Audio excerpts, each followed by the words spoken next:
Terima kasih telah mengklik video ini. Kali ini kita akan membahas tentang sejarah panjang pasukan Cakrabirawa yang merupakan pengawal khusus Presiden Republik Indonesia yang pertama, yakni Presiden Soekarno. Pasukan ini kemudian disebut-sebut memiliki keterlibatan dalam gerakan 30 SPKI yang merenggut 6 nyawa jenderal Indonesia dan 1 perwiranya. Untuk memahami sejarah dari pasukan Cakrabirawa dan bagaimana keterlibatan mereka dalam gerakan 30 SPKI, kali ini kita akan merangkum bahasan sejarah pasukan Cakrabirawa dan pengkhianatannya dalam satu rangkaian bahasan. Untuk teman-teman yang belum subscribe, mohon untuk subscribe agar teman-teman bisa mendapatkan info terbaru dari channel ini.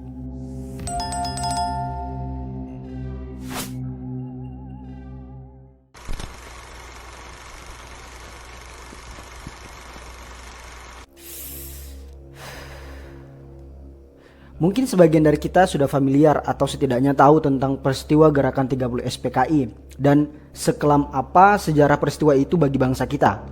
Bahkan peristiwa ini pernah dibuatkan film khusus dengan detail sejarah yang masih menjadi perdebatan. Dalam materi sejarah kita dan film ini secara langsung mengatakan kalau para pelaku dari gerakan 30 SPKI ialah pasukan Cakrabirawa di bawah perintah Letkol Untung. Namun sebagian dari kita juga tidak tahu apa dan siapa pasukan Cakrabirawa itu. Nah, pembentukan pasukan Cakrabirawa itu tidak terlepas dari situasi politik, keamanan, dan kekuasaan Indonesia pada akhir dekade tahun 1950-an hingga awal tahun 1960-an. Pada masa itu, Republik Indonesia masih berjuang menata stabilitas nasional pasca revolusi kemerdekaan. Sementara ancaman terhadap keutuhan negara dan keselamatan kepala negara datang dari berbagai arah, baik secara terbuka maupun terselubung. Sejak pertengahan tahun 1950-an, Indonesia menghadapi serangkaian pemberontakan bersenjata di berbagai daerah, seperti Darul Islam atau Tentara Islam Indonesia atau DIITII, PRRI di Sumatera, dan Permesta di Sulawesi. Pemberontakan demi pemberontakan ini tidak hanya mengancam kedaulatan negara, tetapi juga secara langsung menimbulkan kekhawatiran akan keselamatan Presiden Soekarno sebagai simbol persatuan nasional. Dalam beberapa kasus, pemberontakan tersebut melibatkan unsur militer daerah yang berseberangan dengan pemerintah pusat, sehingga menimbulkan ketegangan internal di tubuh angkatan bersenjata. Di sisi lain, dinamika politik nasional semakin kompleks dengan menguatnya persaingan ideologis antar nasionalis, agama, dan komunis. Presiden Soekarno melalui konsep demokrasi terpimpin berusaha memusatkan kekuasaan politik untuk menjaga stabilitas negara dan mempercepat agenda revolusi. Namun, kebijakan ini juga memicu kecurigaan dan resistensi dari sebagian elit militer dan kelompok politik yang merasa perannya tersingkirkan. Situasi tersebut membuat Soekarno merasa bahwa pengamanan dirinya tidak dapat sepenuhnya bergantung pada satu matra militer saja, terutama jika kesetiaan institusional bercampur dengan kepentingan politik. Sebelum pembentukan Cakrabirawa, pengamanan presiden dilakukan oleh berbagai satuan militer dan kepolisian secara bergantian, tanpa ada satu struktur khusus yang permanen dan berada langsung di bawah komando presiden. Sistem ini dianggap tidak efektif dan berpotensi menimbulkan celah keamanan, terlebih dalam situasi politik yang syarat intrik dan konflik kepentingan.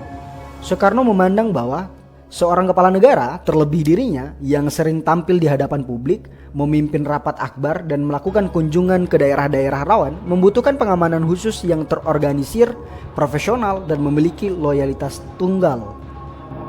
Jadi pembentukan pasukan ini berangkat dari kekhawatiran Presiden Soekarno terhadap keselamatan dirinya dan stabilitas kekuasaannya pada awal tahun 1960-an. Secara langsung, pasukan ini dibentuk atas perintah Presiden Soekarno sendiri sebagai kepala negara dan panglima tertinggi Angkatan Perang Republik Indonesia. Namun, kekhawatiran ini belum mencapai titik puncak hingga terjadinya percobaan pembunuhan terhadap Presiden Soekarno pada tanggal 30 November tahun 1957 di Cikini, Jakarta. Peristiwa di Cikini ini menjadi momen krusial. Saat itu, sebuah granat meledak di tengah kerumunan ketika Presiden Soekarno menghadiri acara peringatan ulang tahun perguruan tinggi. Meski Presiden Soekarno selamat, ledakan tersebut menewaskan sejumlah orang dan melukai banyak lainnya, termasuk anak-anak sekolah. Peristiwa ini mengguncang pemerintah dan membuka mata Soekarno bahwa ancaman terhadap dirinya bukan lagi bersifat hipotesis, melainkan nyata dan mematikan. Kejadian tersebut mempertegas kelemahan sistem pengamanan presiden yang ada saat itu.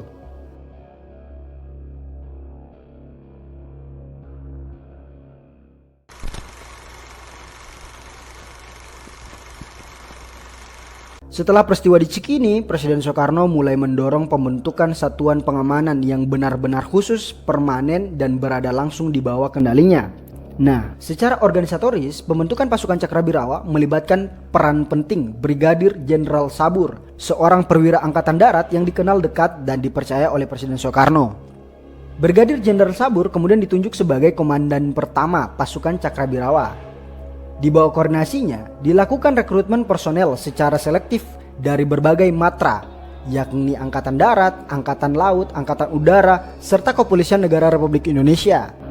Struktur lintas matra ini sengaja dirancang untuk menghindari dominasi satu kekuatan militer tertentu dan memastikan loyalitas langsung kepada Presiden. Secara resmi, pasukan Cakrabirawa dibentuk pada tahun 1962. Bertepatan dengan periode meningkatnya ketegangan politik nasional dan internasional.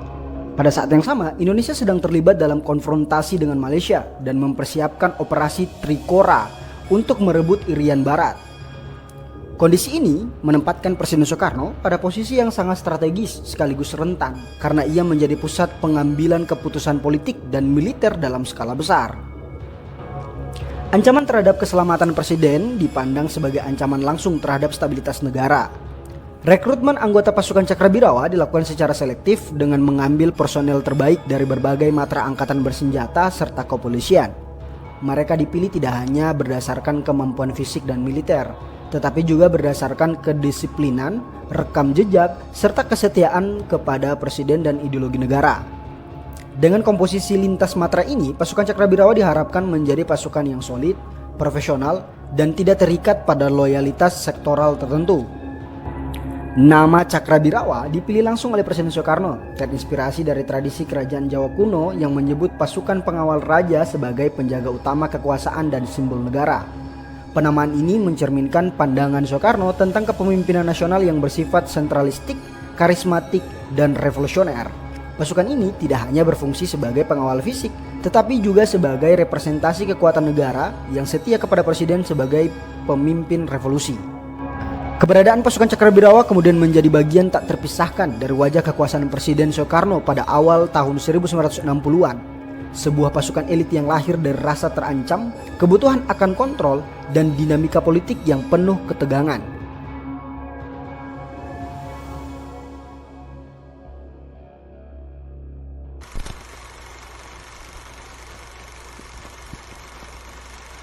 Peristiwa Gerakan 30 September tahun 1965 yang kemudian secara resmi disebut sebagai Gerakan 30 SPKI menjadi titik balik paling memilukan dalam sejarah politik Indonesia. Dalam pusaran peristiwa inilah pasukan Cakrabirawa sebagai pengawal langsung Presiden Soekarno terseret ke dalam konflik kekuasaan yang rumit, penuh intrik, dan hingga kini masih diperdebatkan. Untuk memahami keterlibatan Cakrabirawa, penting terlebih dahulu kalau kita melihat posisi pasukan ini pada tahun 1965.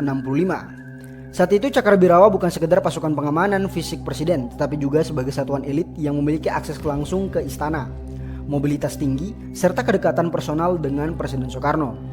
Komandan pasukan Cakrabirawa ketika itu adalah Brigadir Jenderal Sabur, seorang perwira angkatan darat yang dikenal sangat loyal kepada presiden.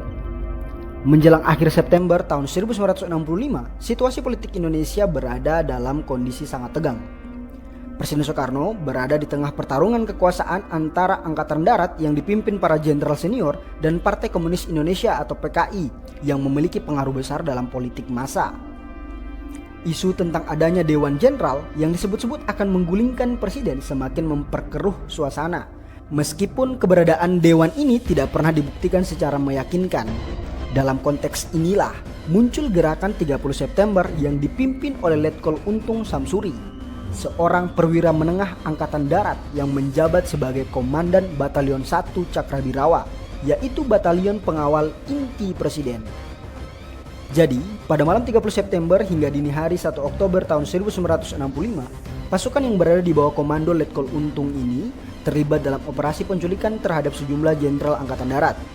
Operasi ini dilakukan dengan dalih menyelamatkan Presiden Soekarno dari ancaman Dewan Jenderal. Beberapa unsur pasukan yang digunakan dalam operasi ini memang berasal dari Cakrabirawa. Meskipun tidak seluruh pasukan Cakrabirawa terlibat dan tidak ada perintah resmi institusional dari komando tertinggi pasukan tersebut. 6 jenderal angkatan darat termasuk Ahmad Yani diculik kemudian dibunuh. Jasad mereka dibuang ke lubang buaya.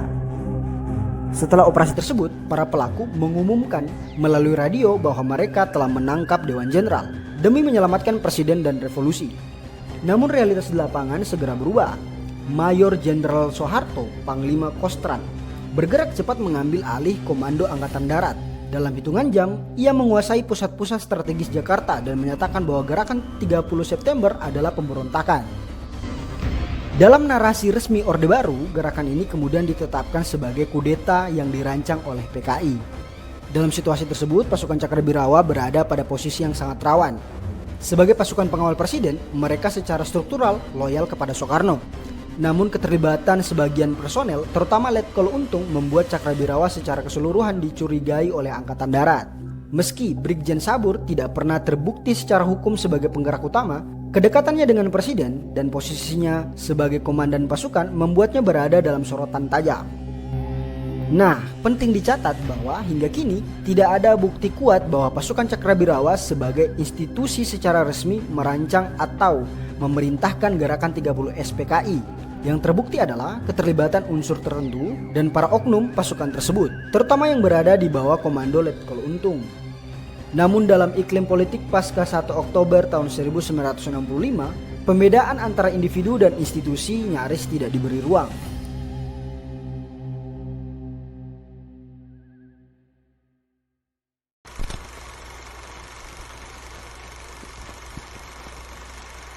Setelah kegagalan gerakan 30 SPKI tahun 1965 dan konsolidasi kekuasaan oleh Mayor Jenderal Soeharto, Indonesia memasuki fase transisi politik yang ditandai oleh penindakan besar-besaran terhadap siapapun yang dianggap terkait langsung maupun tidak langsung dengan peristiwa tersebut. Bagi para anggota Cakrabirawa, tanggal 1 Oktober tahun 1965 menjadi awal dari runtuhnya status perlindungan dan kepastian hukum. Banyak dari mereka ditangkap secara mendadak tanpa surat perintah, seringkali pada malam hari, baik di barak, di rumah dinas, maupun di tempat tinggal pribadi. Setelah ditangkap, para anggota Cakrabirawa dibawa ke berbagai tempat penahanan, termasuk markas militer, penjara sementara, dan kem-kem tahanan politik.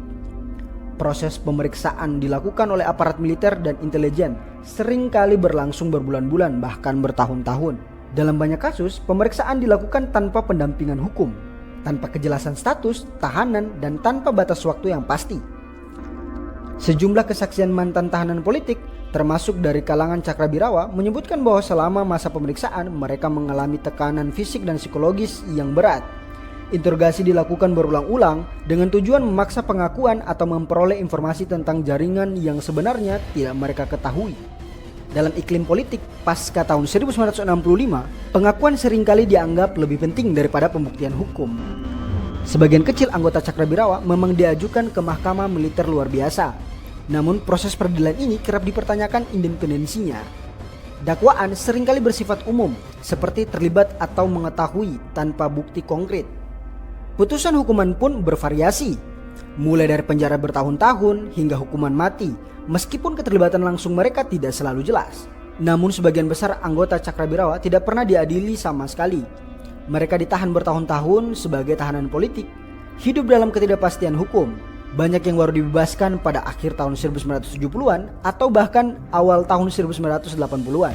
Setelah lebih dari 1 dekade kehilangan kebebasan tanpa pernah mengetahui secara resmi kesalahan apa yang mereka lakukan. Nasib para anggota Cakrabirawa yang akhirnya dibebaskan pun tidak semata-mata membaik. Mereka umumnya diberhentikan tidak terhormat dari dinas militer, kehilangan hak pensiun, dan dicap sebagai ex-tapol atau orang yang terlibat dalam gerakan 30 SPKI. Stigma ini melekat seumur hidup. Kesulitan mencari pekerjaan, penguasaan intelijen yang terus berlangsung, serta diskriminasi terhadap keluarga, termasuk anak-anak mereka, menjadi bagian dari kehidupan mereka sehari-hari. Dalam banyak kasus, para mantan anggota Cakrabirawa dipaksa hidup dalam diam. Mereka tidak diberi ruang untuk membela diri atau menceritakan versinya tentang apa yang sebenarnya terjadi. Bicara terlalu terbuka bisa berujung pada penangkapan ulang atau tekanan sosial. Akibatnya, banyak kisah pribadi tentang penderitaan mereka baru muncul puluhan tahun kemudian, setelah era reformasi membuka sedikit ruang kebebasan berekspresi. Dan itulah sejarah dari pasukan Cakrabirawa dan bagaimana keterlibatan mereka dalam gerakan 30 SPKI. Jadi bagaimana menurut teman-teman? Silahkan komentar di bawah video ini. Terima kasih telah menonton video ini, semoga bermanfaat. Sampai jumpa di bahasan-bahasan sejarah, kriminal Islam, dan tragedi berikutnya.